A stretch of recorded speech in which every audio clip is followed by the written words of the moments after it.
King Al Ahmar is the Djinn King of Mars, said to be under the angel Samael's rule. King Al Ahmar is sometimes depicted riding a lion and wielding a scimitar. He is a large, red Ifrit Jinni, ruler of all Ifrit or fire elemental Jinn, the Red Devils. He is called the Blind One and the Red One for his connection to Mars and his strong connection to war, bloodshed, and battling. King Al Ahmar originates from the 13th century Book of Wonders, of which there are unfortunately no publicly accessible English copies, at least not yet. I strongly suspect that King Al Ahmar may connect to King Belial of the Ars Goetia, as they are both heavily associated with Samael to the extent that some believe both King Al Ahmar and King Belial to possibly be Samael in another form. Even in King Al Ahmar's invocation, Samael is mentioned. King Al Ahmar connects to the metal copper, the day Tuesday, the planet Mars, the color red, ferocity, strength, war, and passion. Unfortunately, I could not find a month connected to King Al Ahmar, but any month that is strongly associated with the planet Mars, I think would be best. I have heard that King Al Ahmar is Iblis's son. I cannot verify that. If this is true, it may connect him to both Sariel and Osmodeus, as they are Samael's sons, if you see Iblis and Samael as connected. I bring up Osmodeus because he is also often depicted as a red devil, and Sariel connects to the angel Ariel, which connects to Samael in one of the Gnostic texts. Sariel is the sword of Samael by title, and his name means the love of God. He is Samael's son, or one of his sons. I can also talk about my own personal experience with King Al Ahmar. For me, I have met him once, but known about him or been aware somewhat of him for roughly 5 years, because my first truly significant spiritual encounter was with one of his Jinni warriors. And at that time, I was still an atheist for the most part. And when I met that Jinni and took place in an invocation of Al Ahmar, and then we asked him to send us one of his Jinn so that we could talk to one of his Jinn,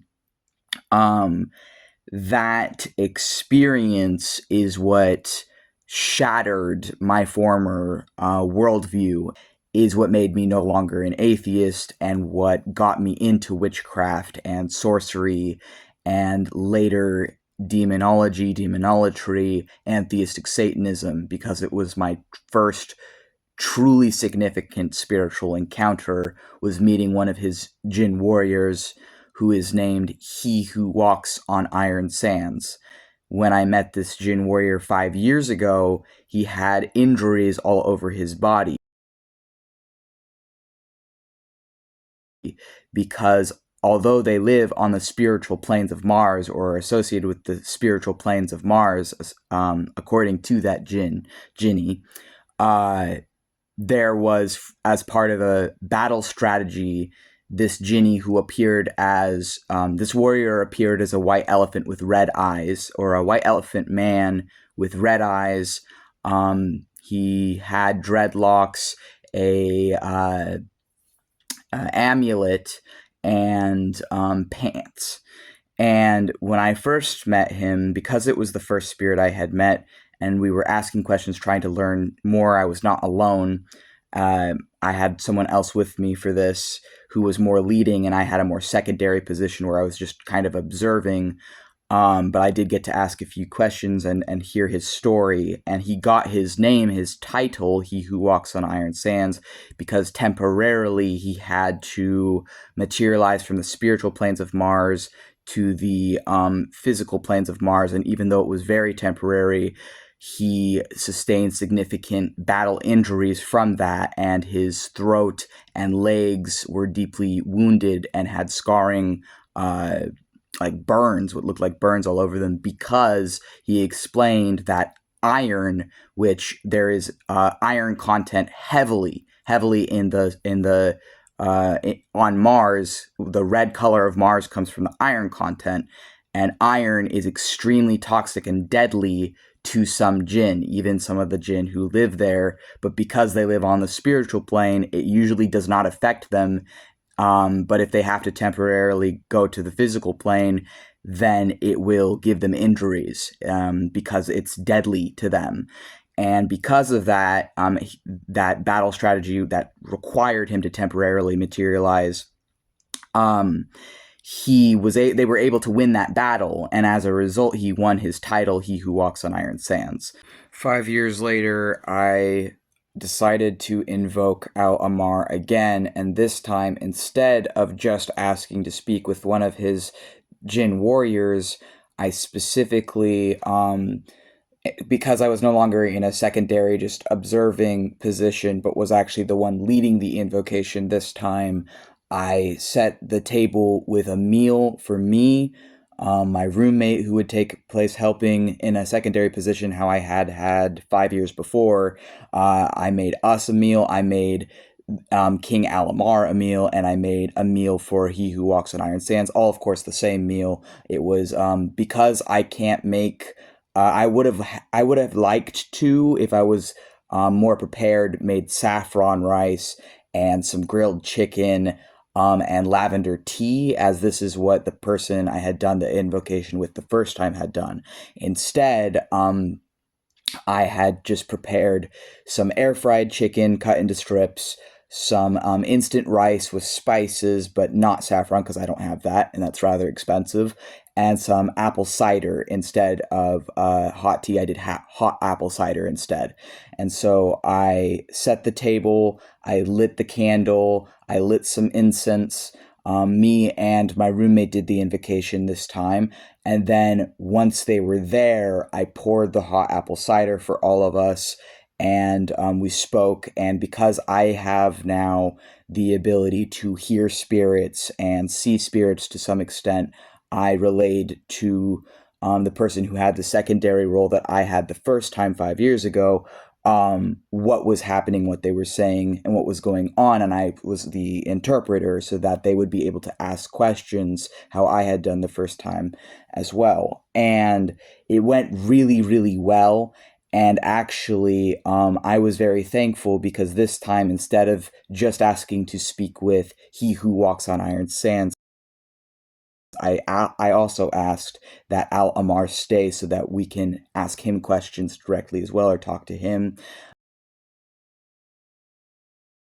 It was a really good experience, and I think that the Jinn both appreciated the meal, and they were surprised by the portion size, and they were thankful. Um, and King Al Ahmar spoke with me and my roommate, and He Who Walks on Iron Sands, one of his Jinn warriors, also spoke with us. And for me, it was sort of it was sort of not spur of the moment, but I wasn't originally that morning planning to do that ritual that day. I had told myself when I'm ready to, when I feel powerful enough in my sorcery and witchcraft, when I feel that I'm ready to, I had always wanted to try and summon them and talk to them, but I had felt like since the first time I did it, maybe in early fall. I don't quite remember, but the first time that I spoke with He Who Walks on Iron Sands was before I was even able to hear or see spirits. I didn't even believe in spirits. The person I was with, I knew I could feel it in the room, and they were interpreting and like able to see and hear it, and so they would tell me what was going on. But it was such a shocking experience that it like rattled me to my core, essentially, in a good way. Um, Challenged everything I had believed in up until that point and completely changed my my life and the trajectory of my life. And then this time, as the one who was leading the invocation, I had told myself that if I was ever going to meet them again, and I wanted to, that I needed to be, I guess, confident and prepared and at a certain level in my witchcraft where I felt I was ready to. Because even today, I don't usually invoke or summon demons and jinn. I usually wait for them to come to me. I don't usually, Samael sends me some because I work with Samael, but I wasn't planning really to do it that day, but I felt very strongly compelled the other day when I did this. Do it now. It's been 5 years. Do it now, because there was polls I was getting before about once a year ever since I had that first experience. I would see little white elephants around or little symbols around every once in a while in fall time, or I think late summer to early fall is when I would see these, and I would feel like it was sort of he who walks on iron sands telling me, we should meet sometime, we should talk sometime, or like, this is a spiritual sign I'm sending you to show you that I remember you, kind of a thing. And I felt like I should reach out to them, but I didn't feel confident enough in myself. I didn't feel ready. And I wasn't even labeling my belief system or my faith until New Year's of 2023, when I set off on the left-hand path under the guidance of Azrael and Samael, the angels, and started to dedicate myself specifically to theistic Satanism, because before then, all the way from like 2020 to, or like when I was 20 to when I was like 23, I wasn't really labeling, or I didn't really know. But New Year's of 2023 is when I specifically was like, this is what I want to do. This is what I'm dedicating myself to, is demonolatry. And so when I did this ritual 5 years later, as sort of I have it actually written out what I called it, as a 5th-year witchcraft anniversary ritual plan. But although I've only really been a wizard for like 2 years, because I've only been using that label, or using labels openly, for like 2 to 3 years, I can't keep track of time. My perception of time is not great. This thing I'll show is my journal here. This was a journal I got from my mother that I've been starting to write some of my witchcraft stuff in. And this is the ritual I used. And this is what I did, essentially. And this part, like the spoken part, I got from just online. It's the only invocation I could find online for Al Ahmar, but it's the same one I used 5 years ago. I probably pronounced some things wrong, but I probably pronounced it better than I did the first time. And this is essentially... dispel guests after thanking them for their company. Yeah, this is essentially what I did. And I planned it all out in advance, and that's how that went.